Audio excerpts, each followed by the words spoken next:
Wow. Perfect, great.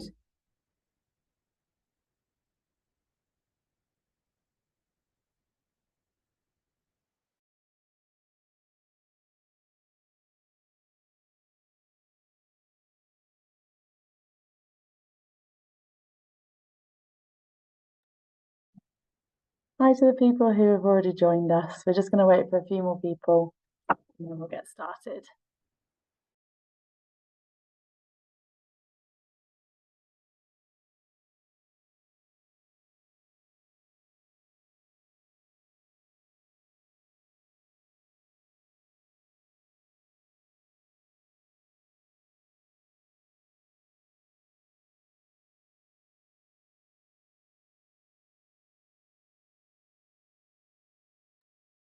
Hi, Lauren. So we've got 5 people. I think we'll just wait for 1 or 2 more people.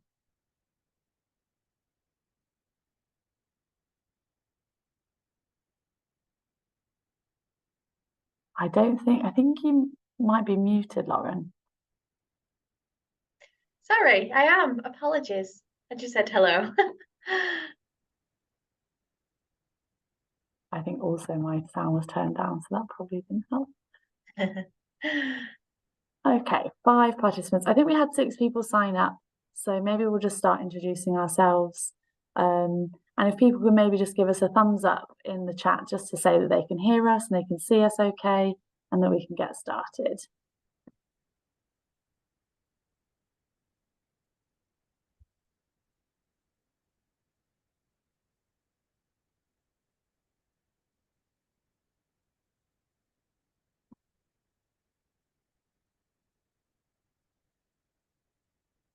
You have one hand here. I think that must be a thumbs up.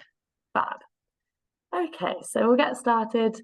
My name's Georgina and I'm the schools officer at Concern, and I work in the active citizenship department, and I'll introduce my colleague Lauren. Hi everybody, my name's Lauren and I'm the head of global citizenship in Concern. So I work alongside Georgina. So we had a few people get in touch with us about politics and society and ask us a few questions about our work. So we thought we'd put on a webinar just to talk to a few more people and give an overview, but also to give you an opportunity to ask any questions. And thank you to those people who did send us some questions already. That was really, really helpful. Okay, so I'm going to share my screen. Lauren, can you see my screen? Yes. Good.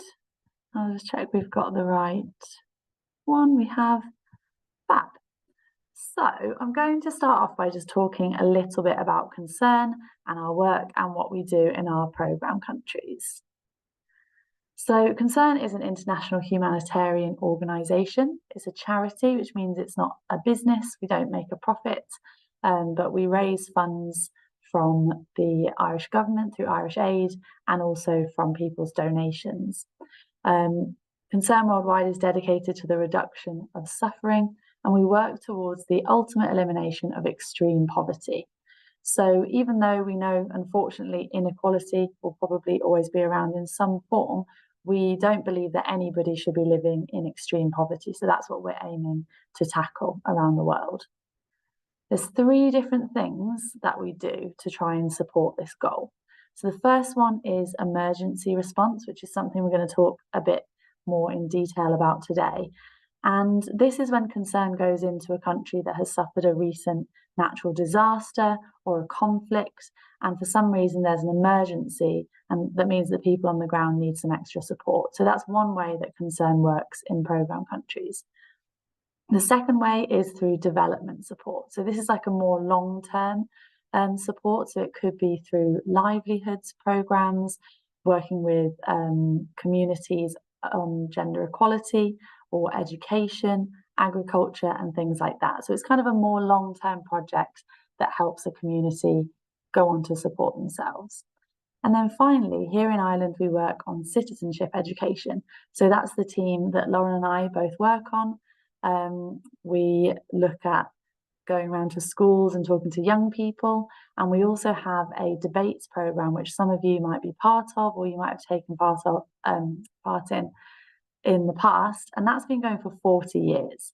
So what we aim to do there is encourage people to have discussions, to learn more about these topics, to debate, and to be able to find different information from reputable sources and form their own opinions about these big issues that Concern tackles.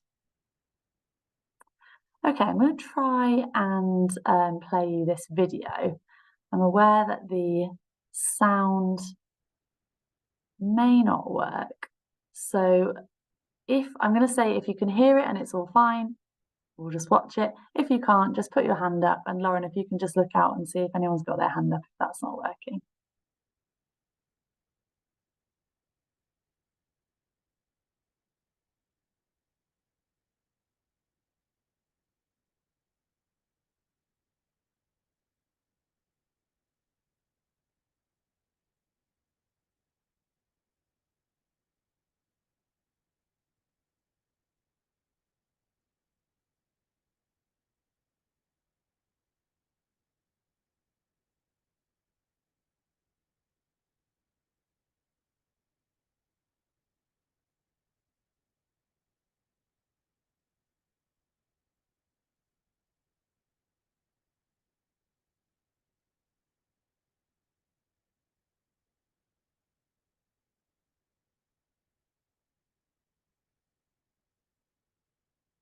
Okay, I'm not completely sure that's working. Lauren's just said it might not be. So what we'll do is we'll put the link on and we'll send it to all of you so that you can see that at the end.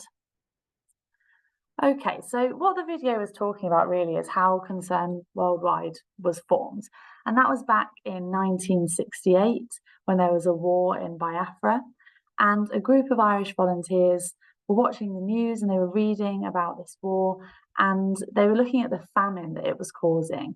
And they didn't want to just stand by and watch this happen. They wanted to do something about it. So they decided to send support and to send resources to Biafra. And that's how Concern Worldwide was born. So ever since then, which is over 50 years ago, Concern has been working in all around the world, across many continents, with lots of different communities that need support at different times. And some of them don't always need support, and Concern might work in a country and no longer work there. And sometimes it's a more long-term program. So we have a picture here of a map of our program countries. There's 25 countries at the moment, and as I said before, some of them Concern has worked in for a long time, and some of them might be newer to Concern's program country list. So we were wondering if you can name any of these countries, and we'd like you to do that in the chat. So it might be that you know one or two, or it might be that you can come up with a list.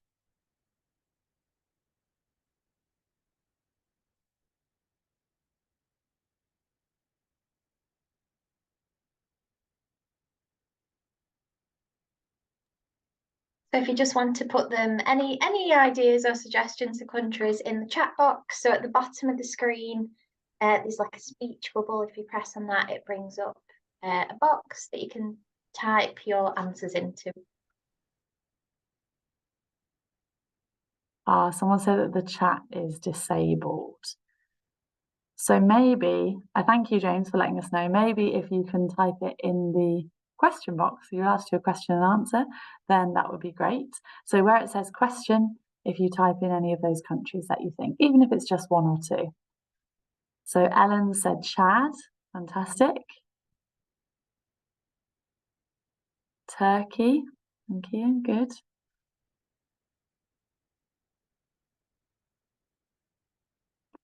Ukraine, so you can see that one at the top.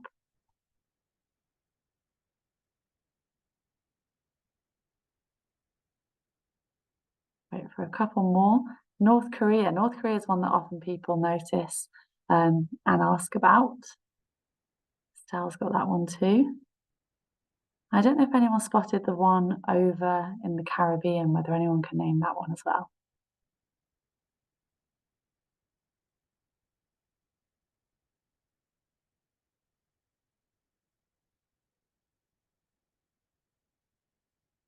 Okay, I'm going to show you a map with those countries labelled on it so we can see.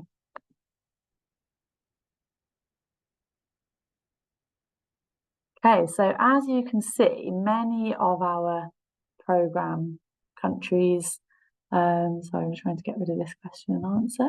Many of our programme countries are in Africa. So we've got Chad, as somebody mentioned, Niger, Sudan, South Sudan, the two in the middle, Central African Republic and the Democratic Republic of Congo. We've also got Ukraine in Europe, and then we've got Turkey, Syria, Iraq and Lebanon.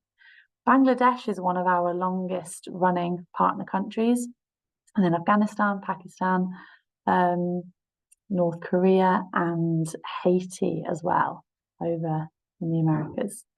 So a few others there that you might be able to see, and some of them are quite close together, so they almost look like one country, but there's a few smaller ones there as well. So as you can see, Concern works in many different countries, and most of our staff are from those countries. So even though we have an office in Dublin, an office that we call our head office, the programme staff that work in many of these countries are actually from those countries. So for example, our programme in Kenya will be staffed majority by Kenyan people and Kenyan locals. And that's because those are the people that know communities best. Okay, so we're going to move on to some more information about Concern. We had a few questions sent to us. So how we're going to do this is I'm going to ask some questions and Lauren is going to answer them for us. So the first one was the idea that Concern's goal is to eliminate extreme poverty. But how does Concern define poverty?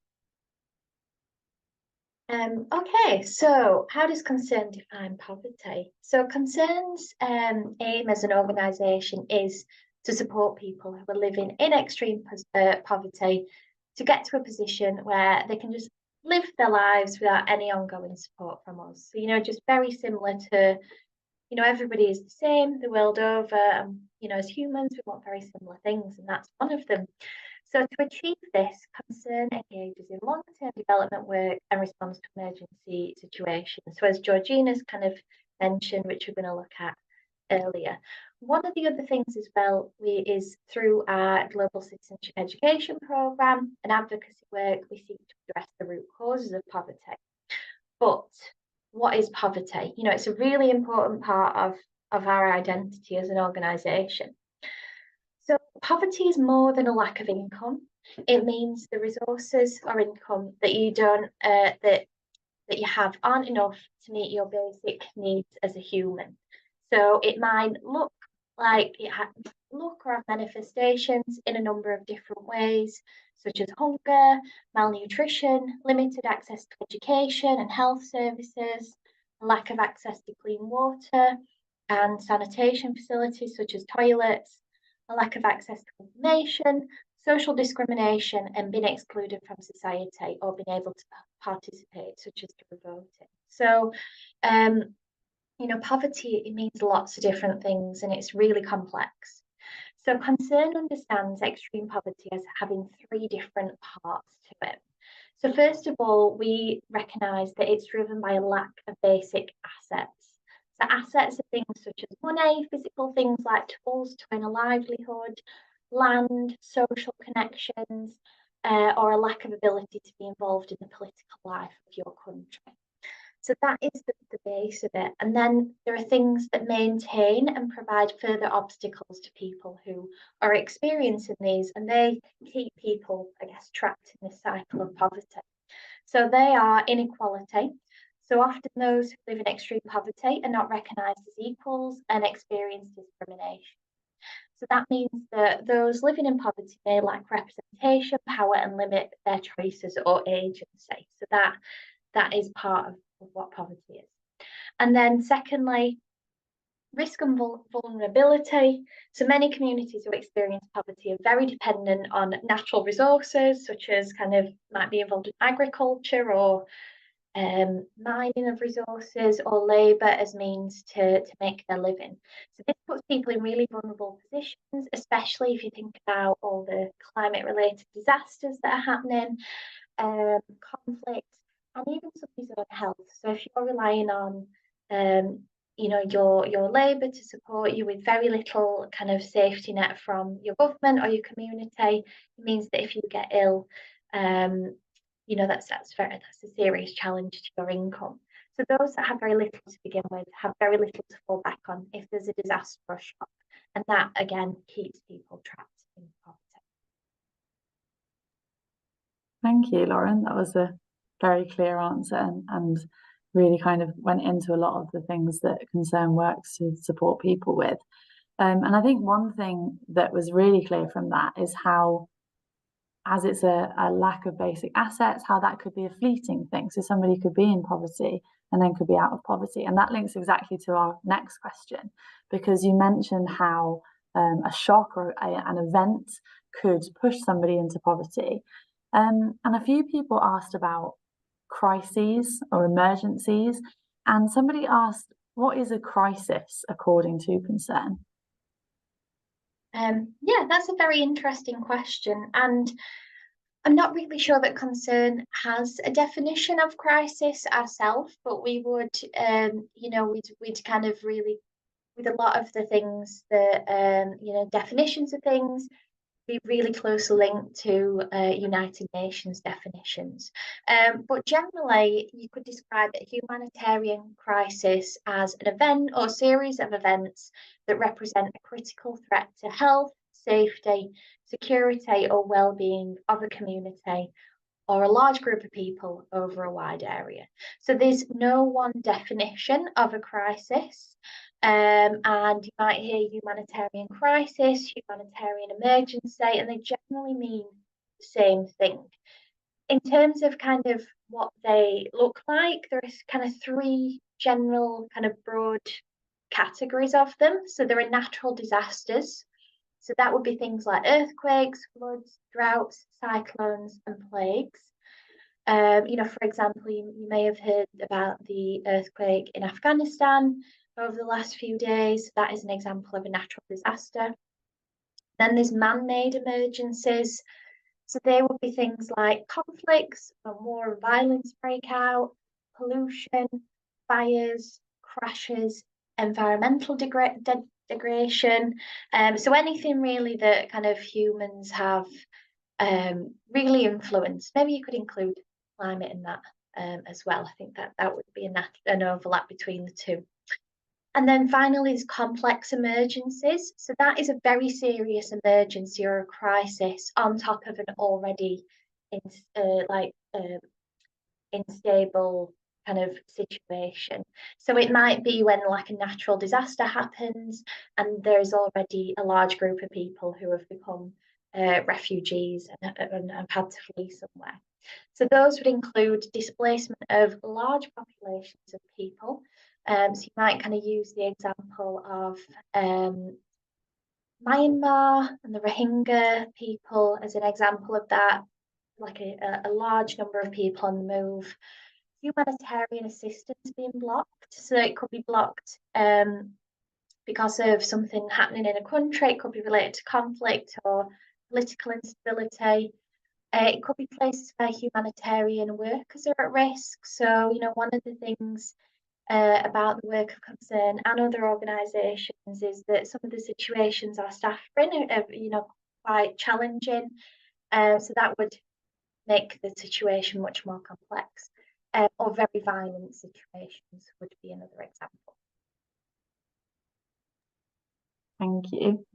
So you kind of talked a bit about those overlapping crises and how some of these things can happen at the same time, and that makes this crisis even worse. And as we saw from that map, Concern doesn't work in every single country, but we know that there's crisis and crises across the world. So how does Concern decide which communities and which countries to work in?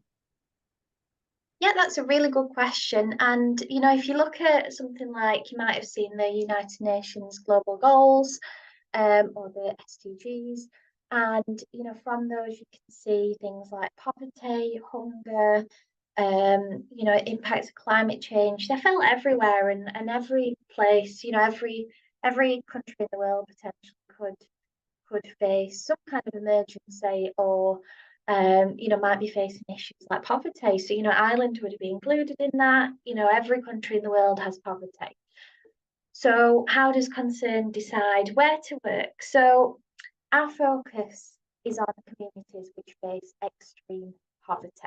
So we, obviously have a huge respect for the many organisations around the world that work in different places, including in Ireland. So there's lots of small NGOs who are working with people here in Ireland and who are facing very difficult situations. But this is our area of expertise. So we especially focus on fragile and conflict affected communities, as well as those who are caught up in emergencies due to climate related disasters. So we have a very specific kind of, brief, and that helps guide where we decide to work. So when deciding on where to work, Concern will use data. So if you're interested, in data, that's really important for NGOs and other organisations to make decisions. So we would use data gathered by organisations such as the UN, as well as our own research, to find out the extent of people's needs. So, for example, when the conflict in Ukraine broke out, Concern was deciding, okay, is it appropriate for us to respond in this situation? And so we would have sent staff in to Ukraine and the countries surrounding to get the lay of the land, to see what the situation was and what the level of need was.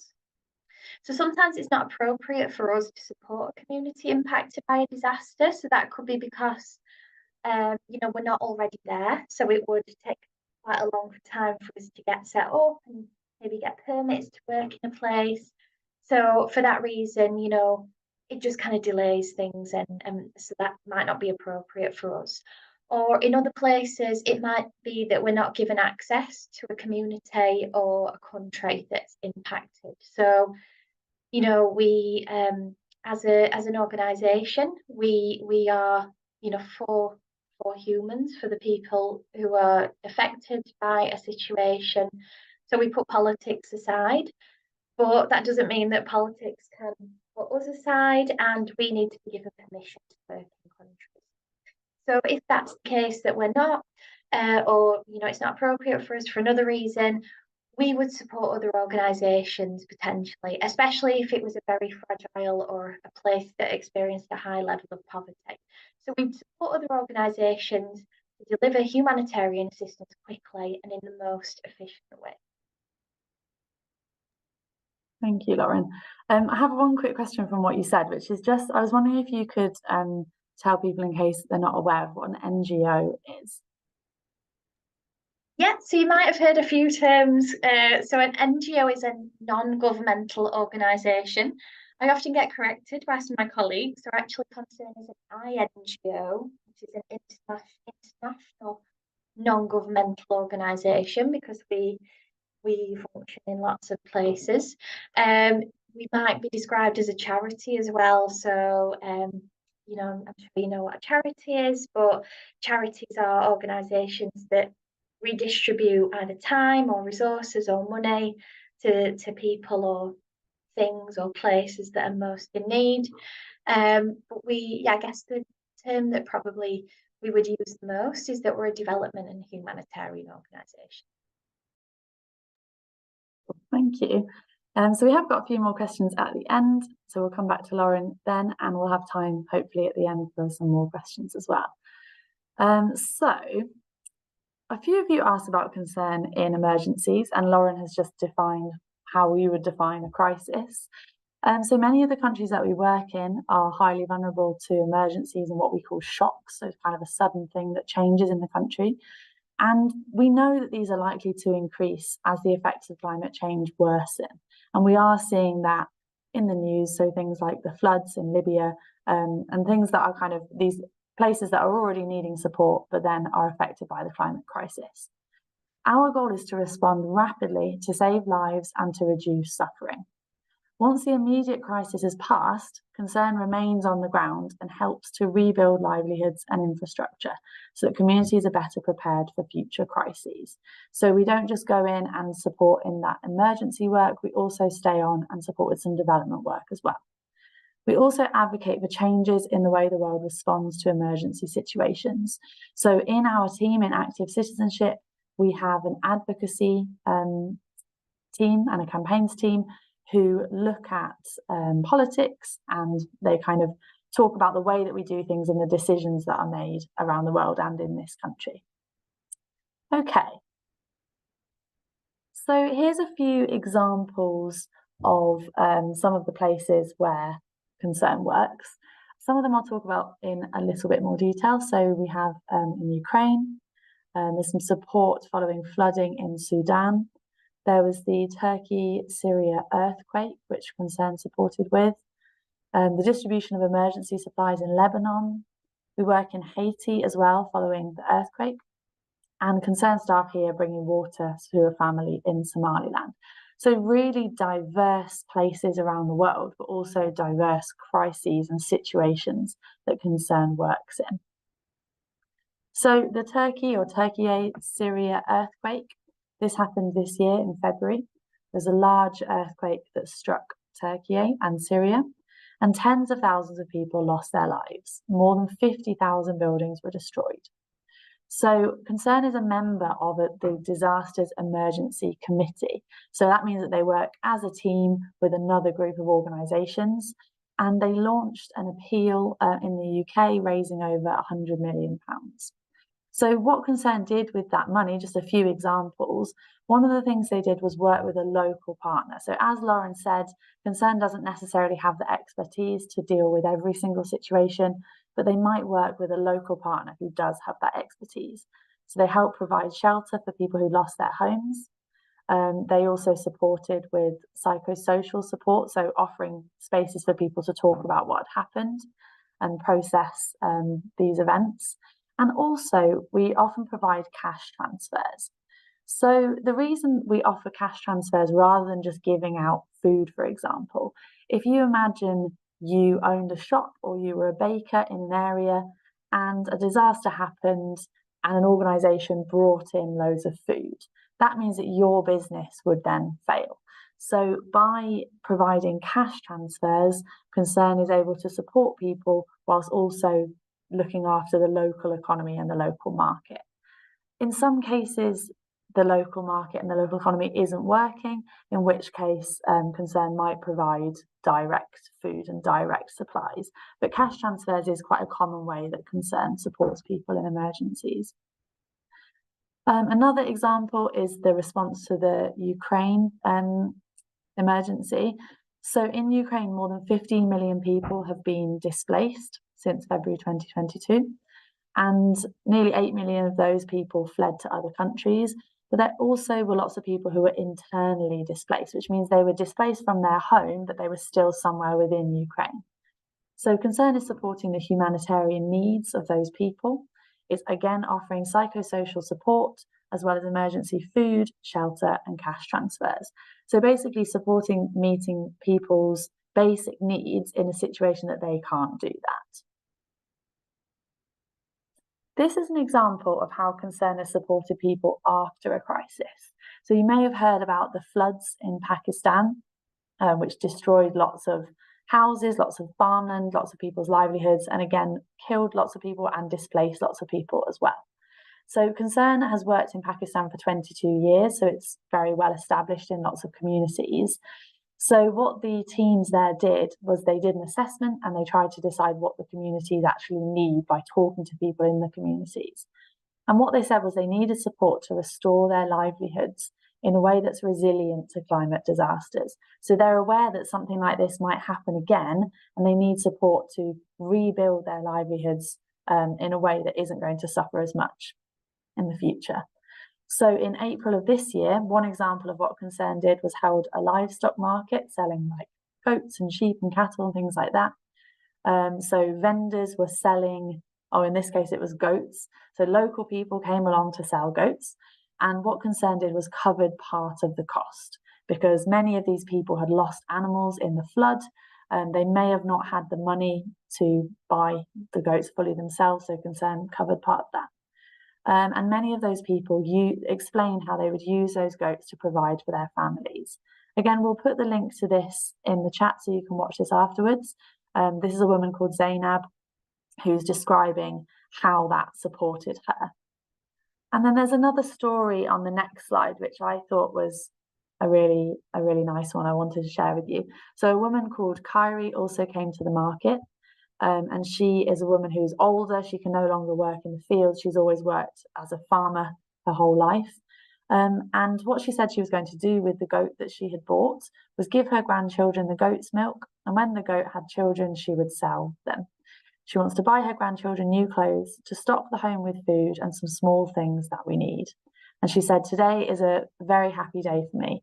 All my life I've worked for others, on their land or taking care of their livestock. This is the first thing in my life that will be just mine, not shared or split with anyone. And that makes me smile every time I think about it.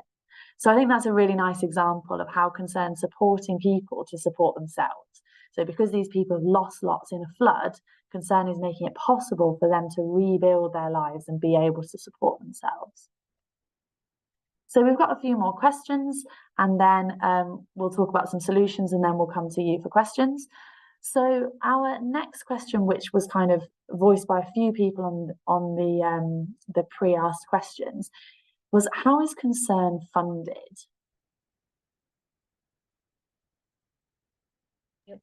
Sorry, I'll mute myself.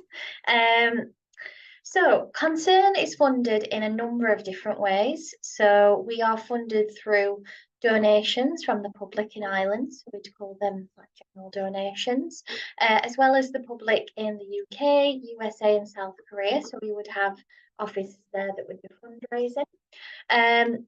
And in this group as well, we might include businesses. So that would be, and some examples from Ireland would be like Kerry Group, Zurich Foundation that support specific projects. So Zurich do support a lot of projects around flood defence. In addition to this, we receive funding from governments and institutions. And to name a few of them, because there is quite a few, that would include the Irish government through Irish Aid, USAID, which is the United States government, the EU, and the UK governments. But there is other ones as well. So I saw when I was researching for this, I saw that there was the Swedish government. So you can have a look on our website and can see the list of them, the full list. And as well as that, within countries that we work in, we also partner with national governments to run projects in conjunction with them. So they obviously would be putting funding towards programs and civil society groups as well. So we're funded in many different ways. And if you're interested, you can go on our website and you can download our annual plan, our annual report, and it kind of goes into detail about our funding. I thought this next question was really interesting. So it was asking whether funding declined during the COVID-19 pandemic or in the months following, I suppose the years following.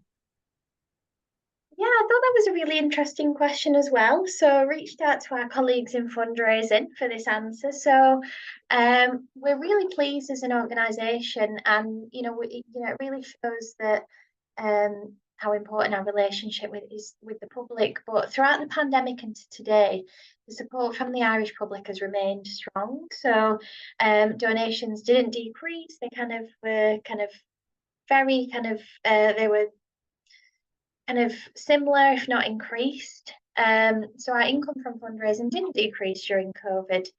So in 2020, in the midst of the pandemic, we relied heavily on digital, broadcast and printed communications, as well as community-based events and face-to-face fundraising where possible. But, as you know, in 2020, we were very, very restricted. So, that digital communication was so important for us, as well as it was for everybody in the world, really.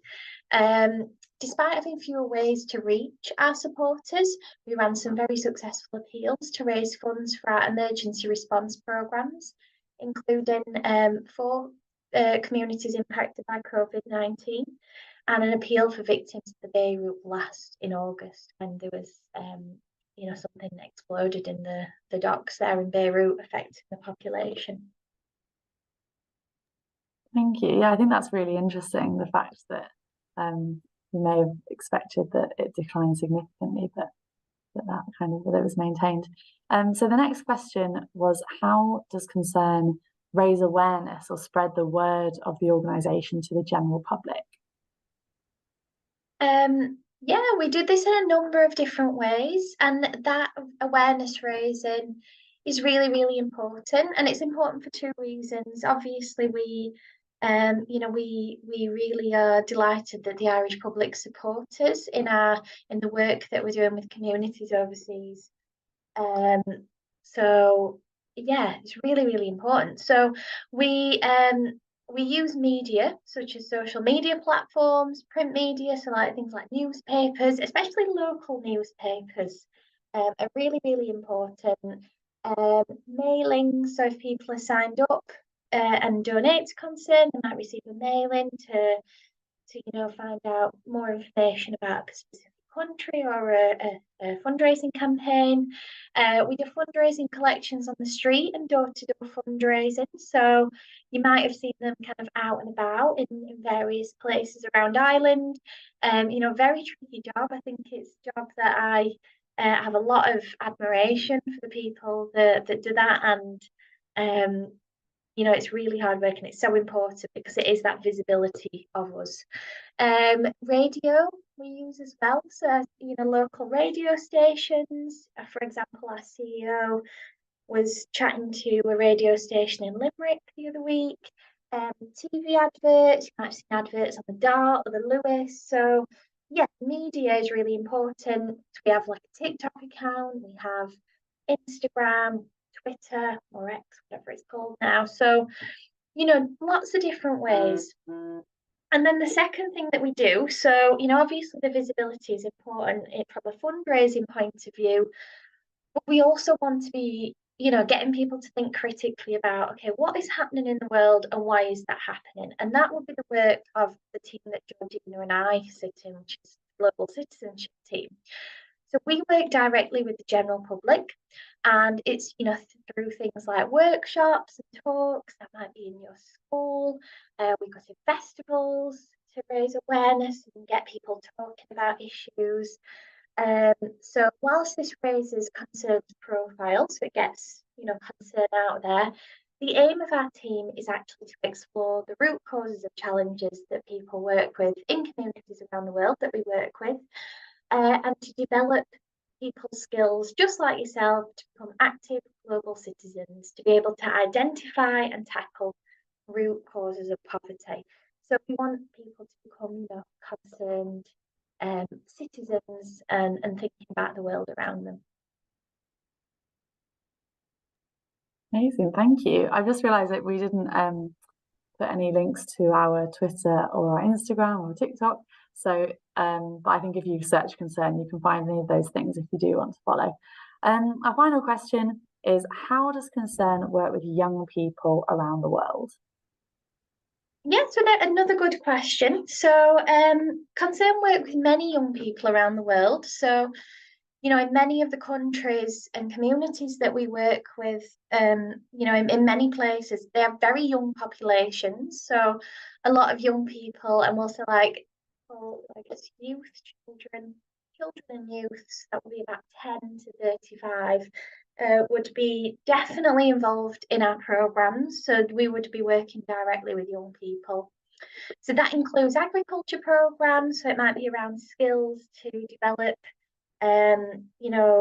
crops that are resistant to a changing climate, education programs to support access to formal education. So that's like school, as well as skills training. And also emergency response programs, which offer psychosocial support to children who have experienced traumatic situations. So, children and young people are all part of the communities that we work in. So we do a lot of work with those groups. And one of the really interesting programs that we do, maybe you could read a little bit more about this. So in Haiti, the country in the Caribbean that we work in, we work with young people who are living through the impacts of violence and insecurity in their society. So life in Haiti right now is quite difficult, and there's a lot of violence and things are very unstable. So for young people in extremely poor areas like Cité Soleil, gangs can maybe seem like the only option for means of survival. So people might feel, okay, there's no way for me to meaningfully make some money or get by in society, so they join a gang. And that's not just a problem in Haiti; it's a problem in many places around the world.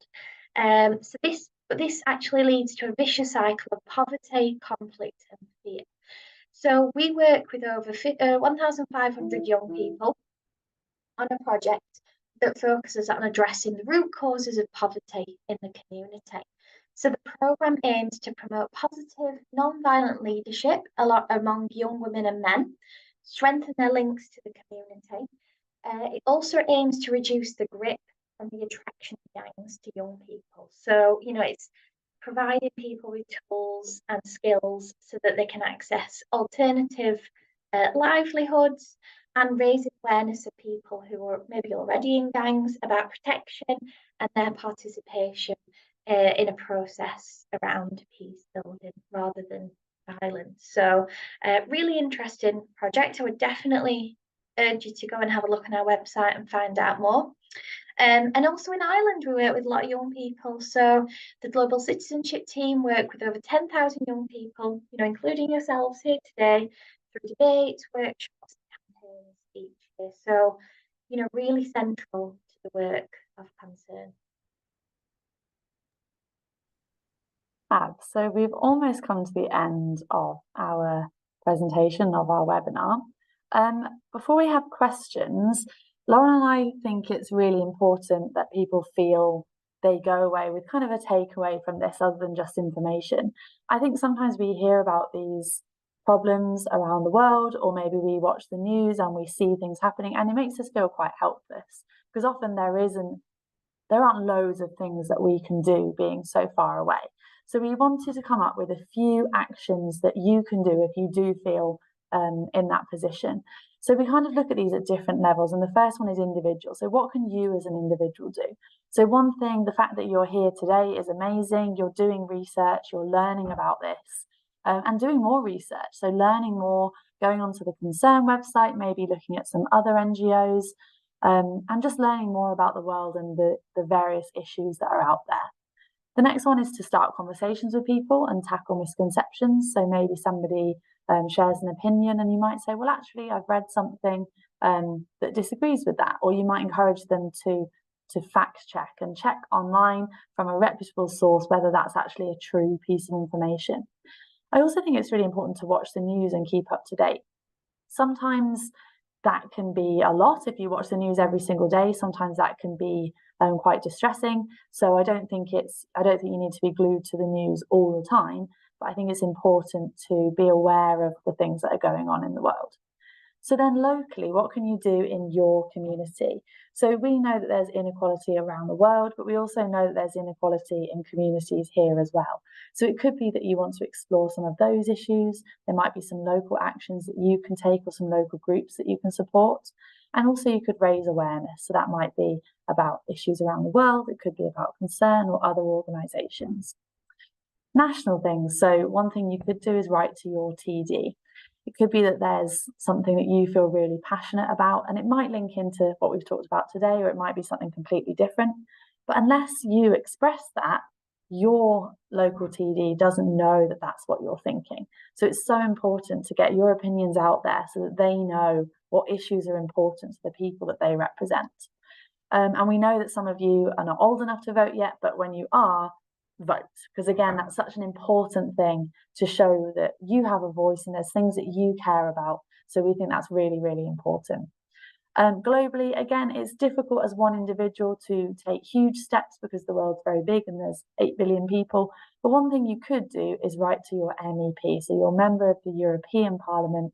They represent people in the EU and in the European Parliament. So they have like a slightly larger voice than maybe your TD does on the European scale.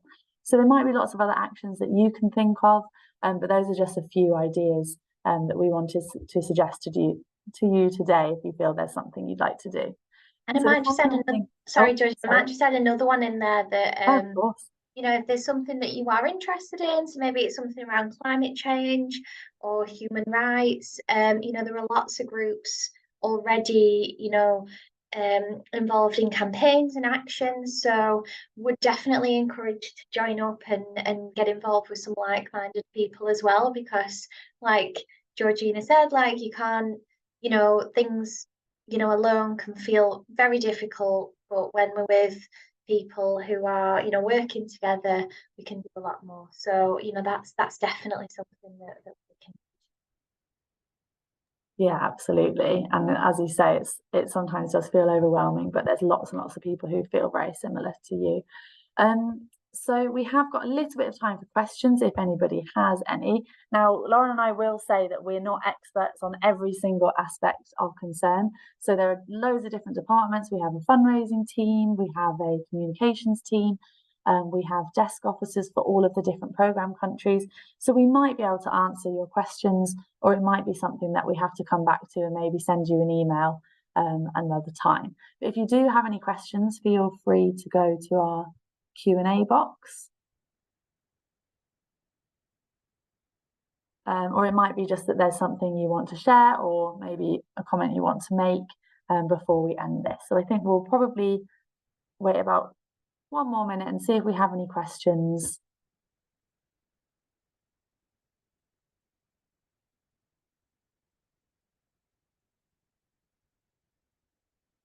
So I'll start to wrap up. If anyone does have any questions, feel free to add them in there. And we really appreciate those people who emailed some questions before, because it helped us decide what we were going to talk about today. And we think it's really great that so many people reached out to us to do their research for politics and society, because it shows that you are trying to learn more about the world, and you're doing your research, and you're taking the time and making the effort to look in the right places and ask organisations that are working with communities around the world. So thank you to all of you who got in touch. Thank you for coming today. Lauren, I don't know if there's anything you want to add. No, just thank you and best of luck with your politics and society Leaving Cert and projects. Fab. If there is anything you want to know or any comments you want to make, you can email us at schools@concern.net. And Kian says, thank you for your time. Thank you, Kian. Right, we'll say bye to everyone now then. Thank you. Bye-bye.